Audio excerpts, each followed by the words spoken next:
Hello students, कैसे हो आप सब लोग। आई होप आप सब लोग बहुत अच्छे होंगे। लास्ट क्लास तक हमने फोटो इलेक्ट्रिक इफेक्ट तक की बात कर ली थी। आज हम चैप्टर को वहीं से आगे कंटिन्यू करते हुए स्टार्ट करते हैं next model, that is Niels Bohr atomic model. After failure of Rutherford atomic model, Niels Bohr proposed a new model and this model is called Niels Bohr atomic model। अब हम देखते हैं Niels Bohr के क्या क्या postulates थे और उन्होंने किस किस बात पर ध्यान दिया था।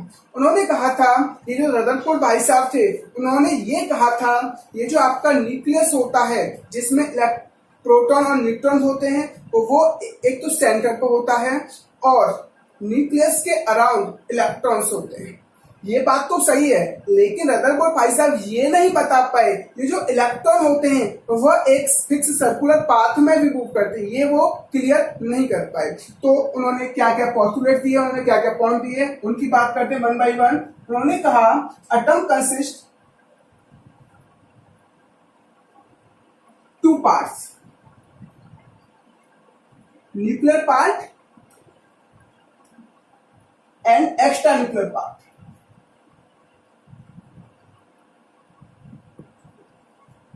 उन्होंने कहा ये जो एटम होता है वो टू पार्ट से मिलकर बनता है, एक होता है nuclear part, second is extra nuclear part. ये जो न्यूक्लियर पार्ट होता है, न्यूक्लियर पार्ट का मतलब क्या है? Nuclear part that is nucleus present at the centre of atom, that is nucleus present at the centre of atom.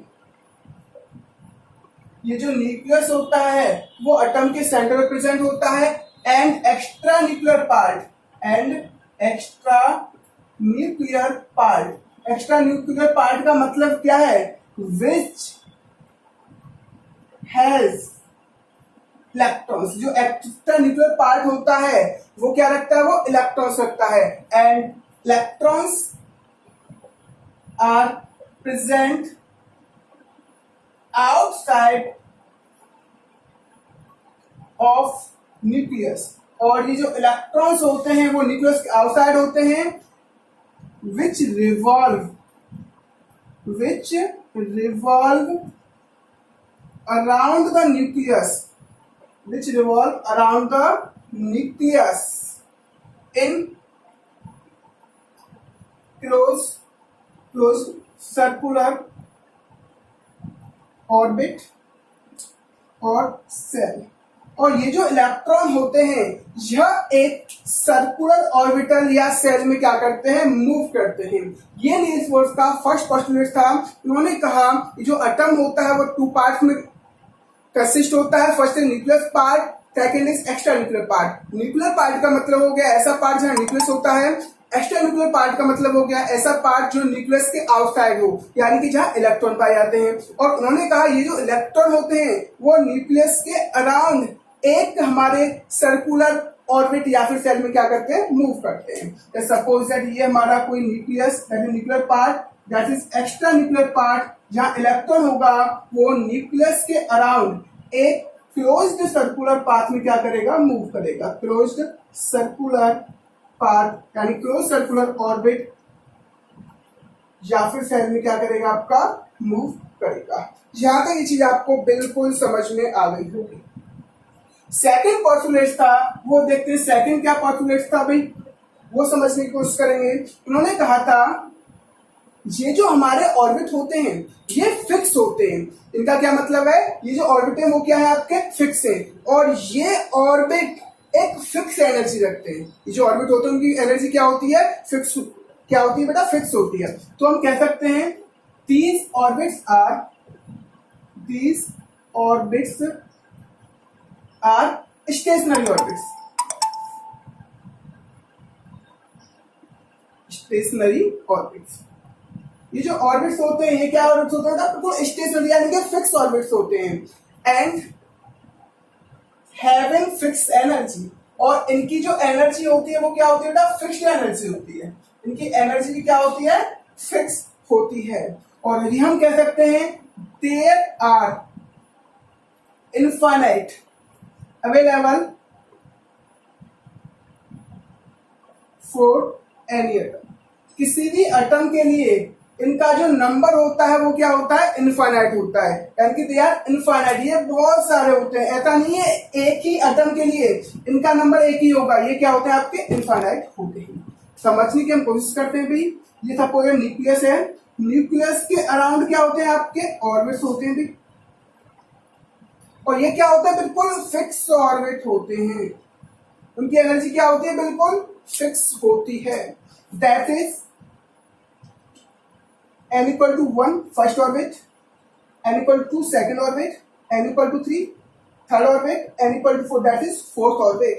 और इस फर्स्ट ऑर्बिट को हम क्या कह सकते हैं, k shell, l, m shell, n shell. देखो भाई सेल और ऑर्बिट बात एक ही है, अगर आप उसको नंबर में रिप्रेजेंट करते हो तो उसे हम क्या कहते हैं, ऑर्बिट कहते हैं। अगर उसको हम अल्फाबेटिकल रिप्रेजेंट करते हैं तो उसे क्या कहेंगे, हम सेल कहेंगे। लेकिन दोनों की बात एक है, अगर नंबर में रिप्रेजेंट करो तो ऑर्बिट, और अल्फाबेटिकल रिप्रेजेंट करो तो सेल। और ये जो ऑर्बिट होते हैं उनकी एनर्जी भी क्या होती है, फिक्स होती है।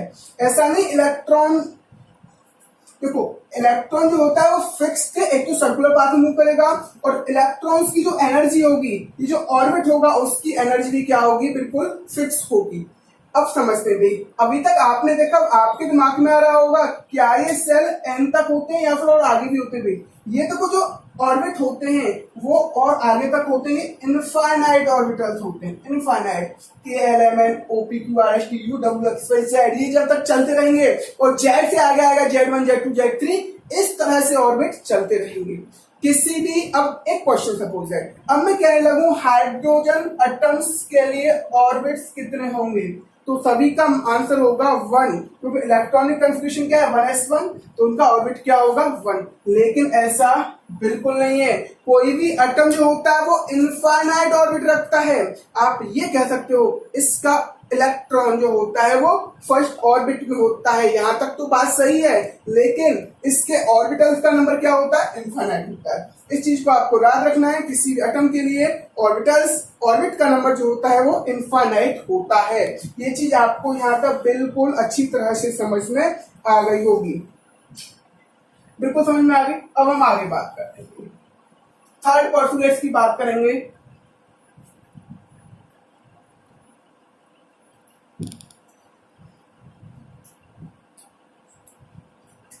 थर्ड पोस्टुलेट, अब हम बात करते हैं out of these infinite available circular orbital, circular orbit,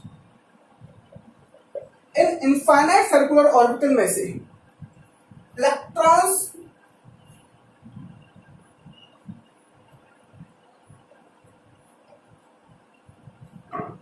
will revolve those circular orbital, those circular orbit।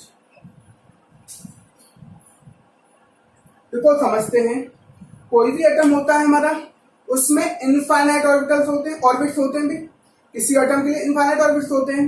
Electron उसी हम कहते हैं सर्कुलर पाथ मूव करेगा जब उसका angular momentum of electrons is always integral multiple of h upon 2 पाई। दोबारा समझ लो, electrons revolve दो circular path, it's angular momentum is integral multiple of h upon 2 pi. Electron उसी सर्कुलर पाथ में move होगा जब उस इलेक्ट्रॉन का एंगुलर मोमेंटम h अपॉन 2 पाई के क्या होगा, इंटीग्रल मल्टीपल होगा। दो circular orbital, it's angular momentum is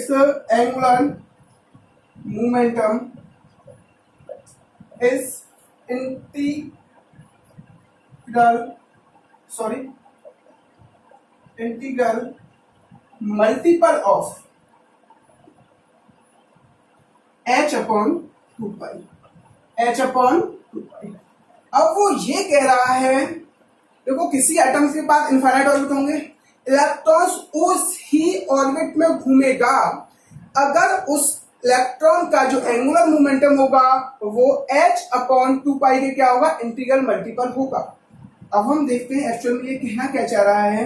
ये कहना चाह रहा है ये जो एंगुलर मोमेंटम होगा वो किसके इक्वल होगा, m into h/2 integral multiple.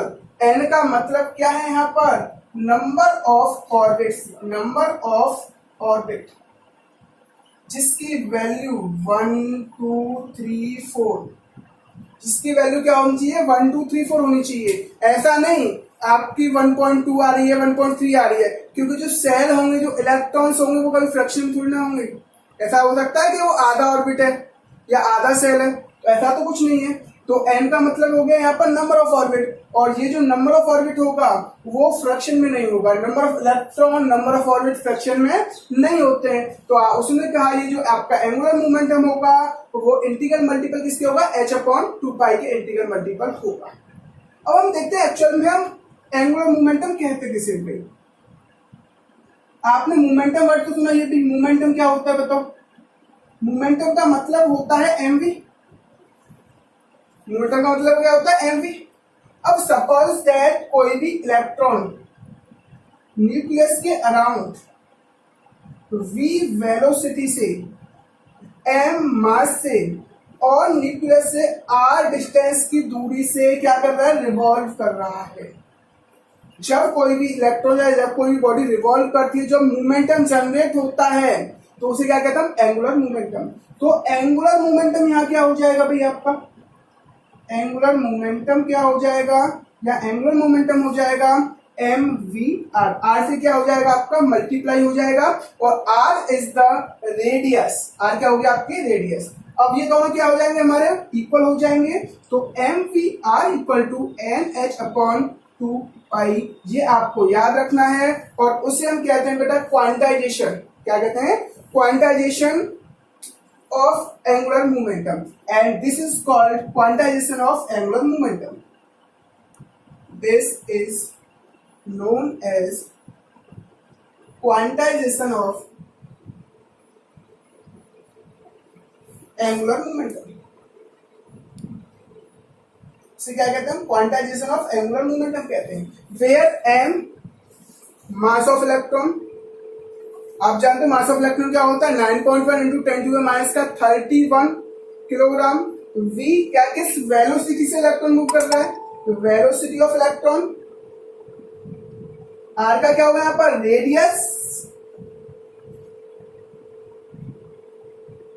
Distance between nucleus to outer electron. And n का मतलब क्या, नंबर ऑफ सेल। h का मतलब क्या है यहाँ पर, प्लांक्स कांस्टेंट, जो आप पहले भी पढ़ चुके हो। प्लांक्स कांस्टेंट, पाई आप जानते हो कांस्टेंट होता है। प्लांक्स कांस्टेंट की वैल्यू क्या होती है, 6.62 इंटू 10⁻34 जूल से। यहां तक बात आपको समझ में आ गई होगी। और इस लॉ को क्या कहते हैं बेटा, हम क्वांटाइजेशन ऑफ एंगुलर मोमेंटम। वो क्वांटाइज हो चुका है, वो बिल्कुल फिक्स हो चुका है। यानी कि अगर इलेक्ट्रॉन सर्कुलर पाथ में मूव करेगा, अगर इलेक्ट्रॉन किसी भी ऑर्बिट में रिवॉल्व करेगा, तो जो उसका एंगुलर मोमेंटम होगा वो h/2 क्या होना चाहिए, इंटीग्रल मल्टीपल होना चाहिए। ये बिल्कुल फिक्स है, ये क्वांटाइज हो चुका है, ये फ्रैक्शन में नहीं होगा। तो it is a third postulate of Niels Bohr. ये आपको बात बिल्कुल समझ में आ गई होगी। It is a important postulates. Next postulates की हम बात करें,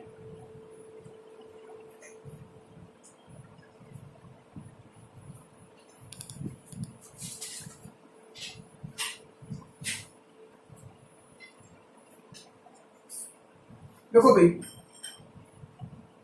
energy of each orbit are fixed. जो प्रत्येक ऑर्बिट होता है उसकी एनर्जी फिक्स होती है। लेकिन जैसे जैसे हम न्यूक्लियस से दूर जाते जाएंगे, first shell, second shell, third shell, fourth shell, जैसे जैसे हम न्यूक्लियस से दूर जाते जाएंगे वैसे वैसे एनर्जी क्या होती चलेगी, इंक्रीज होती चलेगी। And distance between nucleus and electron increase. जैसे जैसे न्यूक्लियर और न्यूक्लियस एंड इलेक्ट्रॉन के बीच की डिस्टेंस बढ़ती चलेगी, वैसे वैसे क्या होगा, एनर्जी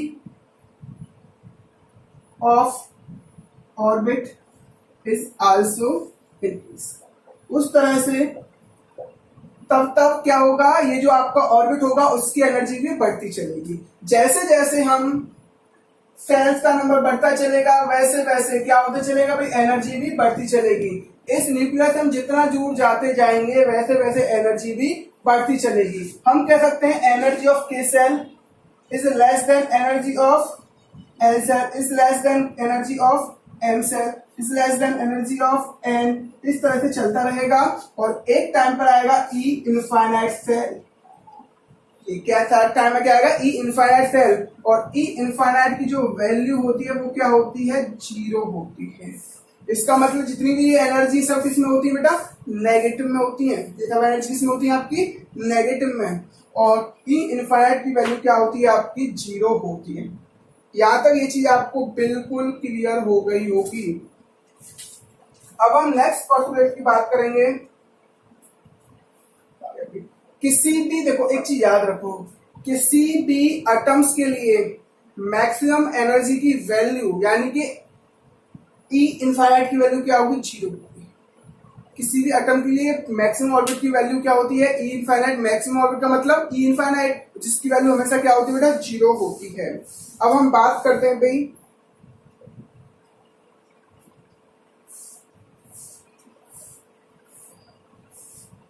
अब देखो भाई नेक्स्ट पोस्टुलेट की अगर हम बात करें, ठीक है, कोई भी इलेक्ट्रॉन वो फिक्स पाथ में मूव कर रहा है। इलेक्ट्रॉन क्या होता है, फिक्स पाथ में मूव करता है। तब तक वो नेक्स्ट सेल में जंप नहीं करेगा जब तक आप उसे एनर्जी नहीं दोगे। जब तक आप उसे एनर्जी नहीं दोगे तब तक इलेक्ट्रॉन अपने ही पाथ में मूव करता रहेगा।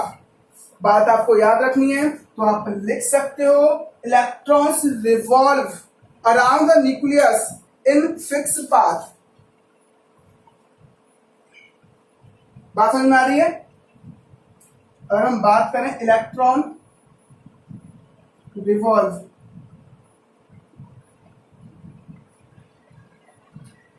around the nucleus in fixed path, in fixed circular orbit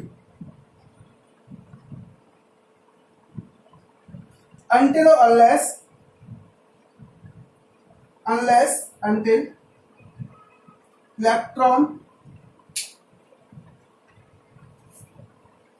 can lose और गेन एनर्जी।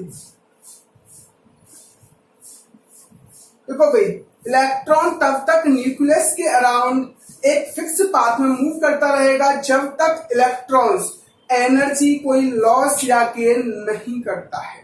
अगर वो किसी भी एनर्जी का गेन या लॉस नहीं करेगा तो इलेक्ट्रॉन एक फिक्स पाथ में मूव करता रहेगा।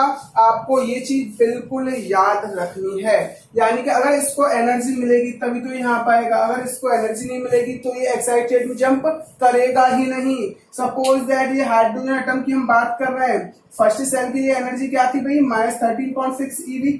सेकेंड के लिए एनर्जी थी -3.4 eV, इसकी एनर्जी 1.85 eV। अगर हम इसको 10.2 eV एनर्जी दे दें, इस इलेक्ट्रॉन को हम 10.2 eV एनर्जी दे देंगे तो इसकी एनर्जी कितनी हो जाएगी भाई, -3.4 eV हो जाएगी। तो इलेक्ट्रॉन सेकंड सेल में क्या कर जाएगा, जंप कर जाएगा। अगर सपोज दैट इलेक्ट्रॉन यहाँ है और ये 10.2 eV इलेक्ट्रॉन एनर्जी का लॉस कर दे तो इसकी एनर्जी कितनी हो जाएगी भाई, -13.6 eV हो जाएगी। तो ये क्या करेगा, ग्राउंड स्टेट में जंप कर जाएंगे, पीछे बैक हो जाएगा, लोअर सेल में चला जाएगा। बात आपको यहां तक समझ में आ गई होगी भाई, बिल्कुल ये चीज समझ में आ गई। अगर आप किसी भी इलेक्ट्रॉन को एनर्जी नहीं दे रहे हो, यानी कि इलेक्ट्रॉन वो किसी कोई भी इलेक्ट्रॉन एनर्जी या गेन या लॉस नहीं कर रहा है तो एनर्जी फिक्स पाथ में ही, फिक्स ऑर्बिट में ही मूव करता रहेगा। अगर आप इलेक्ट्रॉन को एनर्जी दोगे तो वो लोअर स्टेट से हायर स्टेट में जाएगा और अगर वह एनर्जी को क्या करेगा, अगर वो वापस से अगर उसी सेल में आना चाहेगा तो एनर्जी का क्या करेगा, लॉस करेगा। ये चीज आपको बिल्कुल क्लियर हो गई होगी। अब हम नेक्स्ट पॉस्टुलेट देखते हैं भाई। देखो एक चीज समझ लो, दो पॉइंट जो हमारे लिए यूजफुल है वो समझने की कोशिश करते हैं। एक देखो, एक होता है आपका ग्राउंड स्टेट। दो चीज और हम हल्की सी डिफाइन कर लेते हैं, दैट इज ग्राउंड स्टेट। ये ग्राउंड स्टेट क्या होता है वो समझने की कोशिश करते हैं। ग्राउंड स्टेट का मतलब होता है lowest shell of any orbit of any atom. किसी भी एटम का जो लोएस्ट सेल होता है उसे हम ग्राउंड स्टेट कहते हैं। Suppose that first shell, second shell, third shell, तो first shell n equal to 1, that is ground state. तो क्या कहते हैं हम, ground state. Lower shell of the any state, any atom is called ground state. और एक होता है हमारा एक्साइटेड स्टेट। क्या होता है हमारा एक्साइटेड स्टेट? हम इसको समझने की कोशिश करेंगे। एक्साइटेड स्टेट का मतलब होता है, एक्साइटेड स्टेट का मतलब होता है energy state other than ground state. Ground state को छोड़ दो, बाकी सब ये जो आपके ऑर्बिट होंगे that is called excited state, यानी कि दैट इज 2। तो ये क्या हो गया, first excited state n equal to 3, तो इसके लिए क्या हो जाएगा, सेकेंड एक्साइटेड स्टेट। अगर मैं कहने लगूं फर्स्ट एक्साइटेड स्टेट का मतलब क्या है, what means of first excited state? First excited state का मतलब हो गया इलेक्ट्रॉन फर्स्ट सेल से कहा गया, सेकेंड सेल में गया। बात समझ में आ रही है? मैं कहने लगूं second excited state, second excited का मतलब क्या हो गया, इलेक्ट्रॉन फर्स्ट से कहां चला गया, सेकेंड थर्ड में चला गया। थर्ड सेल में तो जाएगा तो वो फर्स्ट को, अगर इलेक्ट्रॉन फर्स्ट सेल में है तो वो फर्स्ट से अगर सेकंड सेल में आया तो फर्स्ट एक्साइटेड स्टेट, अगर वो थर्ड में आ रहा है तो सेकंड एक्साइटेड स्टेट। अगर इलेक्ट्रॉन हमारा, अगर मैं कहने लगूं फिफ्थ एक्साइटेड स्टेट का मतलब क्या है, इलेक्ट्रॉन फर्स्ट सेल में है तो फर्स्ट से कहां चला जाएगा, वो 6 यानी कि 5 ऑर्बिट मूव कर जाएगा। तो फर्स्ट से कहां चला जाएगा, वो 6 ऑर्बिट में चला जाएगा। आपको ये चीज यहां पर बिल्कुल क्लियर हो गई होगी।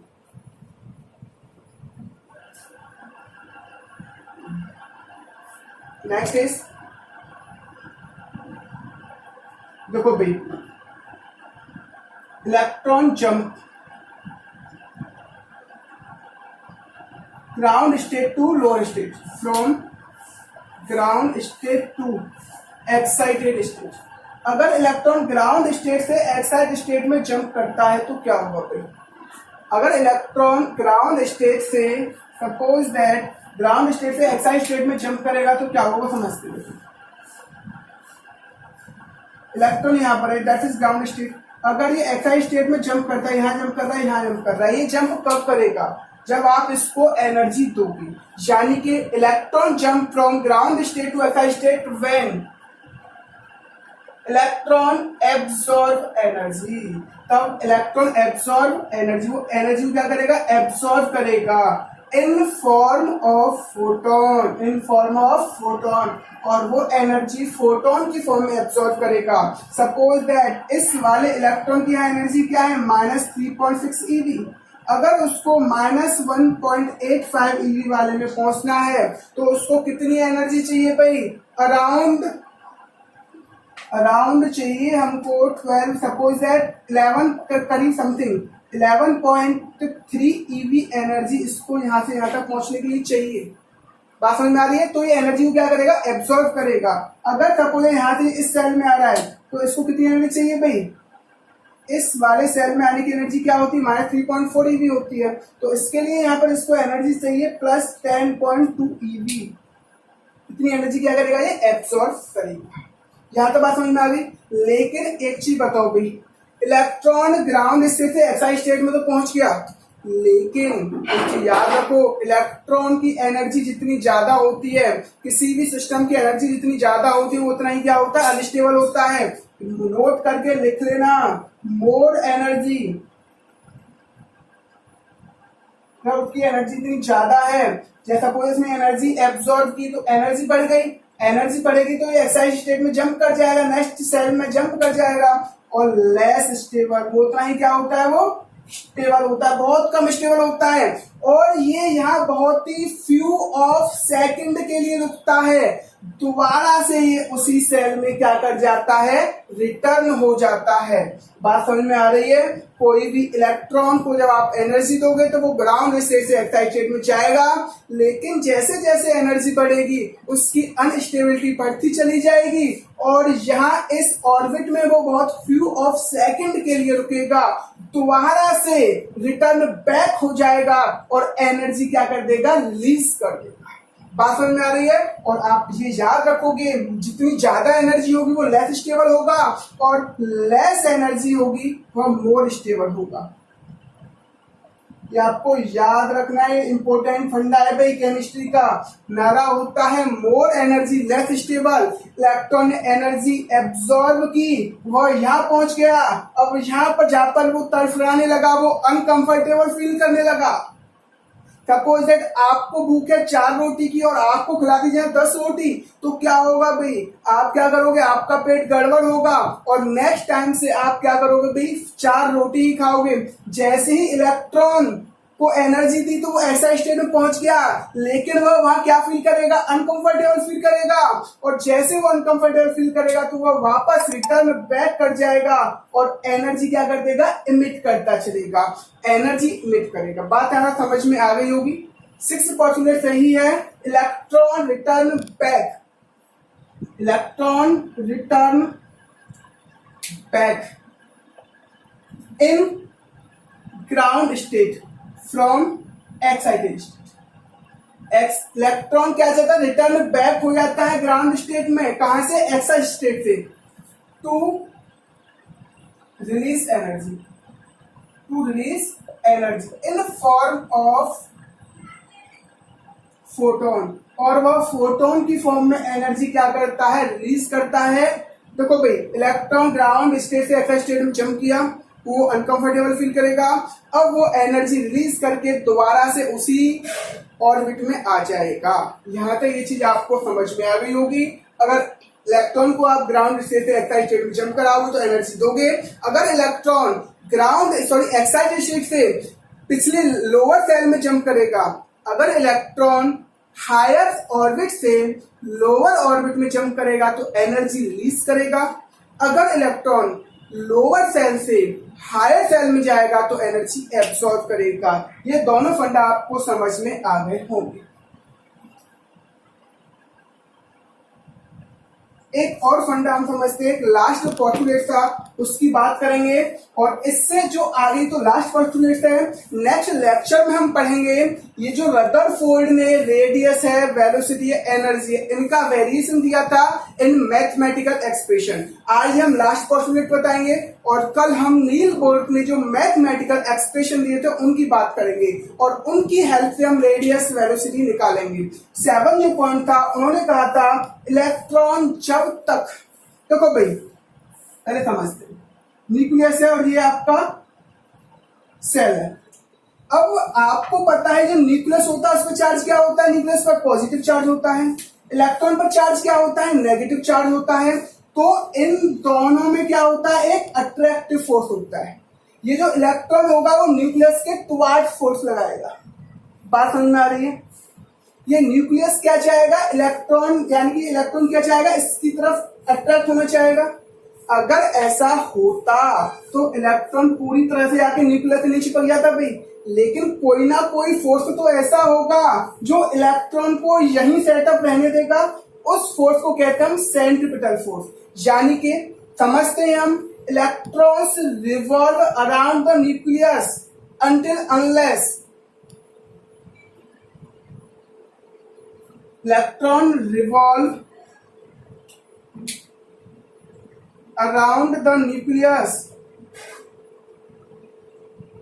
unless until, अब हम समझते देखो ऐसा कब तक होगा, समझते देखो। ये न्यूक्लियस और इलेक्ट्रॉन है, न्यूक्लियस और इलेक्ट्रॉन के बीच में इलेक्ट्रोस्टैटिक फोर्स ऑफ अट्रैक्शन लगेगा।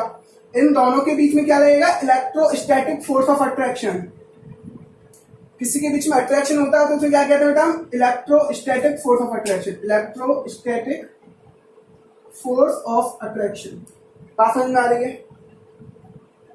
अगर एक चीज बताओ, इन दोनों में अट्रैक्शन फोर्स लग रहा है तो इलेक्ट्रॉन्स ये जो न्यूक्लियस है उससे जाके चिपक जाएगा, लेकिन ऐसा तो नहीं हो रहा है। कोई ना कोई फोर्स तो ऐसा होगा जो इन दोनों को सेपरेट करके रखेगा, तो उस फोर्स को कहते हैं हम सेंट्रीपिटल फोर्स या सेंट्रीफ्यूगेशन फोर्स, फ्यूगल फोर्स, जो इलेक्ट्रॉन को आउटसाइड रखता है, जो इलेक्ट्रॉन और न्यूक्लियस के अट्रैक्शन को बाइंड करके रखता है, यानी कि इस इलेक्ट्रॉन को न्यूक्लियस से चिपकने नहीं देता है। तो यहाँ पर जो इलेक्ट्रोस्टैटिक फोर्स होता है वो किसके इक्वल होता है? सेंट्रीपिटल फोर्स के इक्वल होता है। सेंट्रीपिटल फोर्स क्या होता है भाई? देखो, ये जो आपका इलेक्ट्रोस्टैटिक फोर्स है वो किसकी वजह से होता है? इलेक्ट्रॉन एंड न्यूक्लियस के अट्रैक्शन की वजह से, न्यूक्लियस के अट्रैक्शन की वजह से। यानी कि ये किसके टुवार्ड्स होता है? ये टुवार्ड्स द न्यूक्लियस होता है, टुवार्ड्स द न्यूक्लियस होता है। और ये जो सेंट्रीफ्यूगल फोर्स होता है ये आउटसाइड द न्यूक्लियस होता है, आउटसाइड द न्यूक्लियस। ये इस वाले फोर्स को क्या करके रखता है? बैलेंस करके रखता है। ये दोनों क्या होते हैं? आपके इक्वल होते हैं। और इलेक्ट्रोस्टैटिक फोर्स का फॉर्मूला होता है 1/4πε0 Q1 Q2। यहाँ पर क्या माने? 1/4πε0 Q1 Q2। लेकिन यहाँ चार्ज किसका है? ये बताओ किस किस का चार्ज है? एक तो इलेक्ट्रॉन का चार्ज है, देखो it is a nucleus, nucleus का चार्ज क्या होता है? Ze। और आपका इलेक्ट्रॉन का चार्ज क्या होगा? E। अब मैंने यहाँ चार्ज Ze क्यों दिया है वो समझते हैं। आपको पता है ये जो न्यूक्लियस होता है उस पर चार्ज किसकी वजह से होता है? प्रोटॉन की वजह से।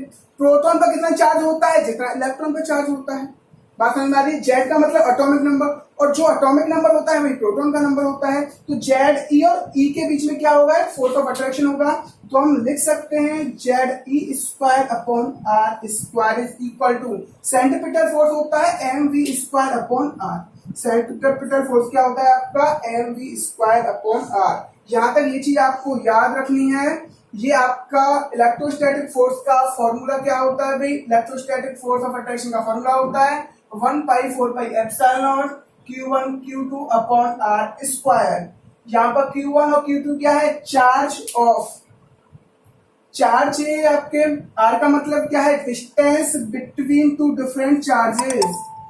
एम का मतलब क्या है? यहाँ पर मास ऑफ इलेक्ट्रॉन, यानी कि जिस बॉडी के लिए हम बात करें, इलेक्ट्रॉन के लिए बात करें, तो यहाँ पर क्या होगा? M mass of electron revolve with, sorry, mass of electron revolve with velocity v।